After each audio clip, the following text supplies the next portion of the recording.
Hello and welcome to this video. I'm going to be doing a reading challenge today. Well, I'm going to be doing a reading vlog today. I joined my local bookstore book club for this month, and the book club day is tomorrow at 6:30 p.m. and I have not read any of the book yet. Well, I guess I've read the prologue. I read the prologue of the book, so I'm really excited to read it, and it's only 325 pages. So I think if I just read continuously for today and tomorrow, I will be able to finish it before the book club starts. Which, I mean, that's great. It'll be all fresh in my mind. I'm going to be taking a few notes, I don't know, just in case I see anything worth talking about. I've never really been to a book club before as an adult.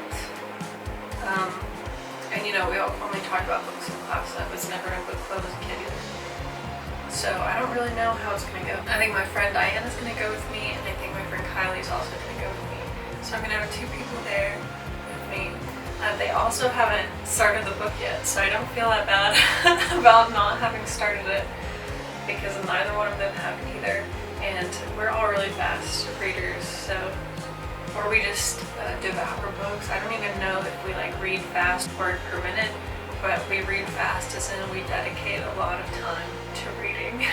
So I'm not at all worried about the three of us being able to read this book. The book that I'm reading is The Housemaid by Freida McFadden. I'll just read the last sentence of the blurb for you, because really that's what made me join the book club. I don't really like reading what other people tell me to read, but I read the blurb for this, and the last sentence is, but I reassure myself, the Winchesters don't know who I really am, and they don't know what I'm capable of. Interesting. I like that kind of energy. So we're going to see the prologue kind of starts, I guess, at the end of the story, and then you have part one, which is 3 months earlier. So it starts kind of at the end, or maybe in the middle, I'm not really sure, because I haven't read it yet. But I love it when a story starts like that. The prologue was really captivating, and I'm super excited to get into this story.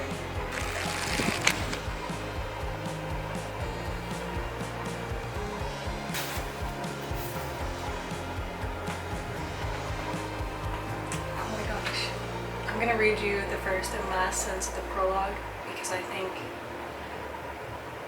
well, and the middle, like the middle part. I just feel like I'm hooked right off the bat. The first sentence is, if I leave this house, it will be in handcuffs. And then in the middle of it, she's like, the cop with the black hair threaded with gray is sitting on the sofa next to me. He shifts his stocky frame on the burnt camel Italian leather. I wonder what sort of sofa he has at home. It sure doesn't cost 5 figures like this one did. It's probably some tacky color like orange, covered in pet fur, and with more than one rip in the seams. I wonder if he's thinking about his sofa at home and wishing he had one like this. Or more likely, he's thinking about the dead body in the attic upstairs. And then there's a little bit more. They ask questions, they're talking. Connors, the young officer says, you gotta come up here now. You gotta see what's up here. Even from the bottom of the stairs, I can see his Adam's apple bobbing. You won't believe it. Part 1, 3 months earlier. That irritates me, and I love it whenever they do the time jumping and they give you a little snippet, a little teaser. I think it's genius. Like, I feel like that's really the best way to get into any kind of mystery book. You have to start at the end. Like, there has to be established that there's a mystery, I feel like, before anyone's really interested in reading the rest. But I think this is going to continue on with her just being like a normal gal. Well, she's a gal with a secret. Like, I don't know what her secret is. I want to know what her secret is.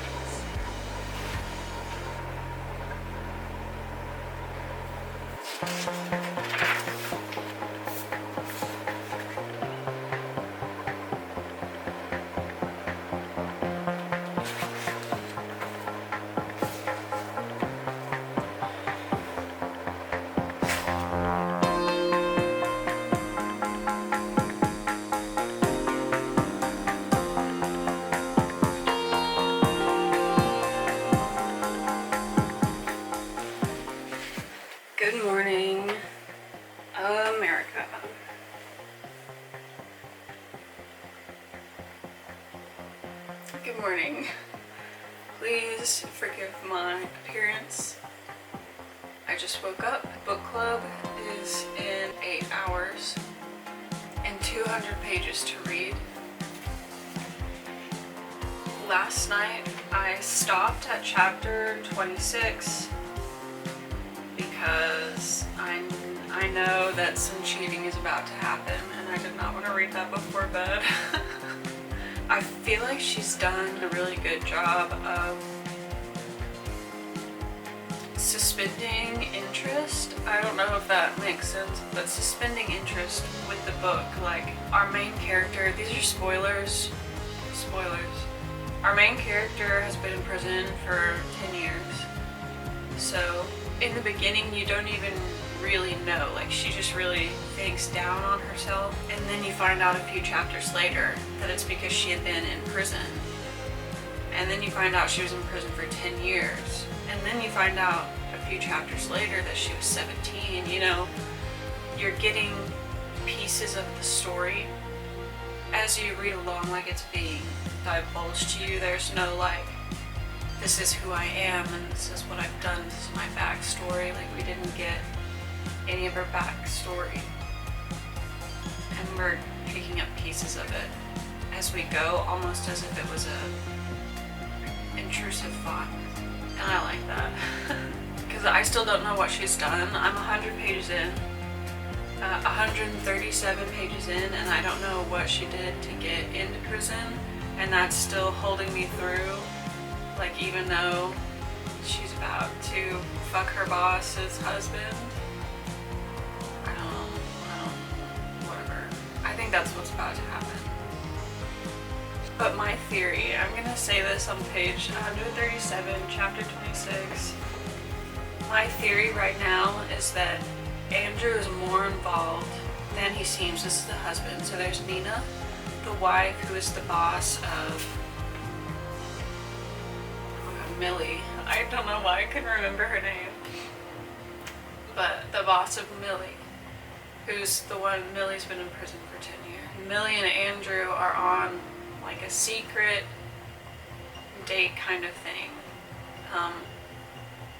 Either way, them doing this at all together is really disrespectful to his wife, even though his wife is kind of awful.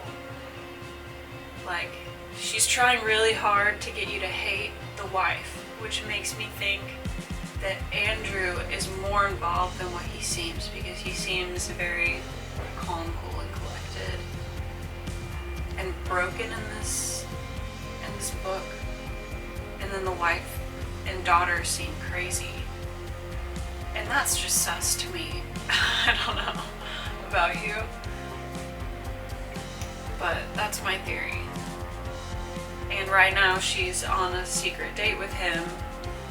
I don't like the way it sounds. Like, Millie is very obviously falling for him. Like, her thoughts, she's justifying it to herself, and she's trying, like, since we get her POV, like, she's trying to justify it to you. Like, she's always like, well, he's so broken, and like Nina does all this stuff and like hurts everybody's feelings, and it acts a little crazy. Whatever. I feel like I can't talk. I mean, I can talk, I just don't really know what I'm trying to say. I just have vague ideas that he is more of a bad guy, but I have nothing to justify that with. Nothing. Nothing right now.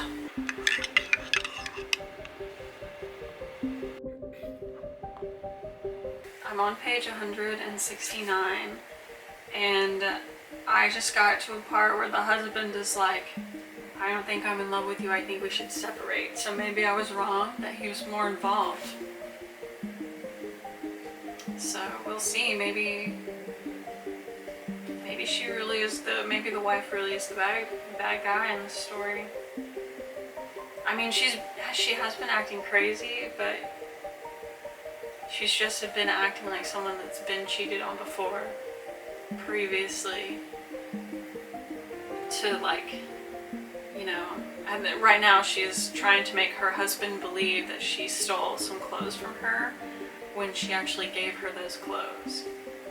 And that's crossing the line. That's not acting like you've been cheated on before, I don't think, because why wouldn't you just fire her?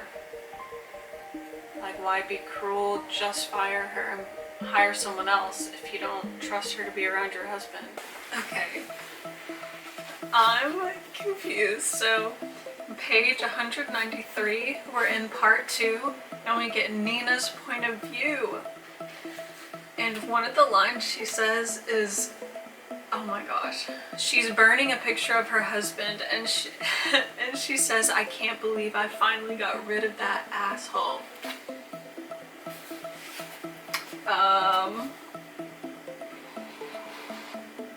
What does that mean?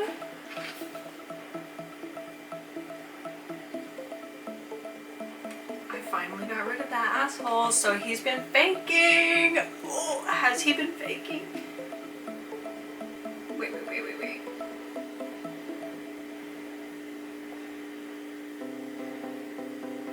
Oh my gosh, we're about to get more of the story. Okay. I really need to take a shower. It's like midday now, but whatever. It's fine. Oh my gosh, How to Get Rid of Your Sadistic, Evil Husband, a Guide by Nina Winchester.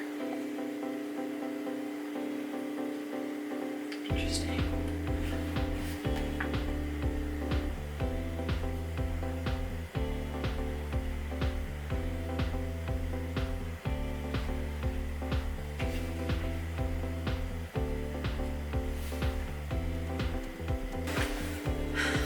Not to be too, it's always the men, but it's always the men.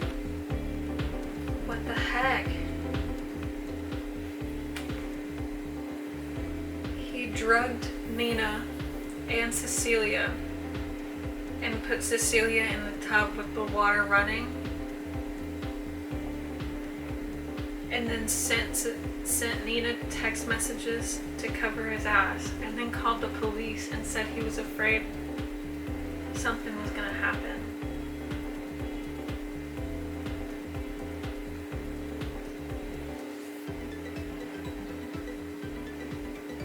Oh my gosh. He set her up. Oh my gosh, and now she's on medication. I hate it when people are manipulated and then not believed by others. Forgive me for still looking crusty. I haven't showered yet. I'm almost done. I've got about 13 more pages left. And oh my gosh, this is a big spoiler. The first chapter is not in the perspective of who you think it is. That's a genius to me. I love that. And the way it's set up, like I had no idea. I had no idea.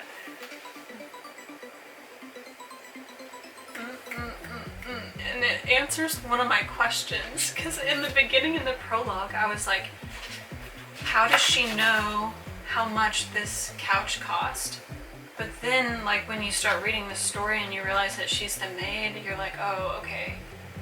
Maybe they talked about that and she knows how much the couch cost, or maybe she looked it up or something, you know?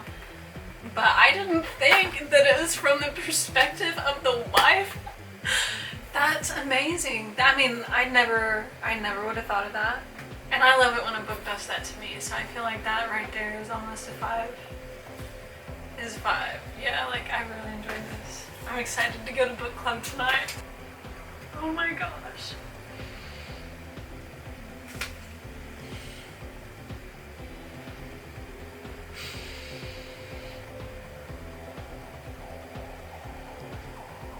Oh my gosh.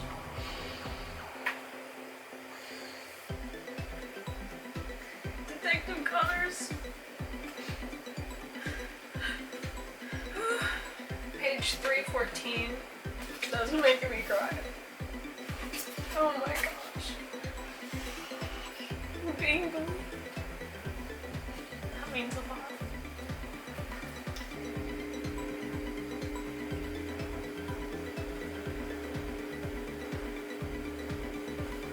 my god. You learn who the real villain is. Evelyn. Mommy Evelyn. Oh my god. Nina Winchester recommended you very highly.